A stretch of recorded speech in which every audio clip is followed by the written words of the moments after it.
আশ্চর্য হবেন যে আমাদের দেশে এত সুন্দর, এত ভালো, এত মূল্যবান ওষুধ মানে বৃক্ষ থাকা সত্ত্বেও এর গবেষণা বেশিরভাগই হচ্ছে আমেরিকায়।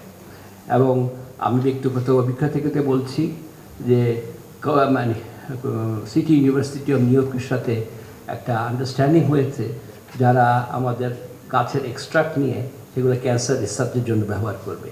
এটা আরও একটা পয়েন্ট অফ ভিউ থেকে অত্যন্ত, এবং এখানে যে দুইটা প্রোগ্রামকে একত্রিত করা হয়েছে, বৃক্ষরোপণ এবং ভবিষ্যৎ বিজ্ঞানীর খোঁজে বিজ্ঞান মেলা।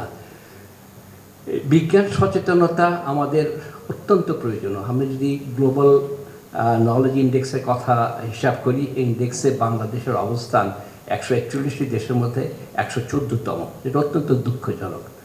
আর গ্লোবাল ইনোভেশন ইন্ডেক্সের কথা যদি বলি, সেটার অবস্থা আরও ভয়াবহ। এখন বিজ্ঞান এবং innovation that will go hand in hand, এবং তা করার জন্য সবচেয়ে বড় কথা মানব শক্তি।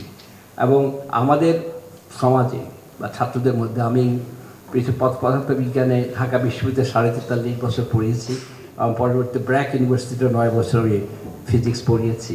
আমি এখনও পড়ালেখা বা ইসের সাথে আমি একটা ন্যাচারাল একটা ভীতি দেখতে পাচ্ছি আমাদের ছাত্রছাত্রীদের মধ্যে, সেটা হচ্ছে বিজ্ঞান ভীতি, এবং বিশেষ করে ম্যাথ এবং ফিজিক্সের প্রতি।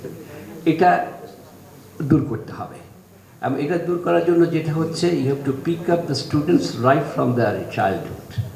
এবং সেই জন্য যেটা হচ্ছে, বিজ্ঞান মেলার মাধ্যমে তাদেরকে বিজ্ঞান মনস্ক করার আর কোনো অল্টারনেটিভ নেই। এবং বিশেষ করে এই কোভিডের সময় যখন ছাত্রছাত্রীরা বাসায় বিরক্ত হচ্ছিল এবং তাদের একটা অস্থিরতার মধ্যে ছিল, তখন আমাদের আজকে প্রধান অতিথি, who herself is a great scientist and a medical practitioner, উনি একটা অভিনব আইডিয়া নিয়ে আসলেন। সেটা হচ্ছে বিজ্ঞান মেলা, এটা কিন্তু এটা ভার্চুয়াল হবে। অর্থাৎ বিজ্ঞান মেলা বলতে গেলে বলতে হবে যে তার ডেমনস্ট্রেশন দেখাইতে হবে, ফিজিক্যাল হবে, ইত্যাদি হবে, ইন পার্সোনাল।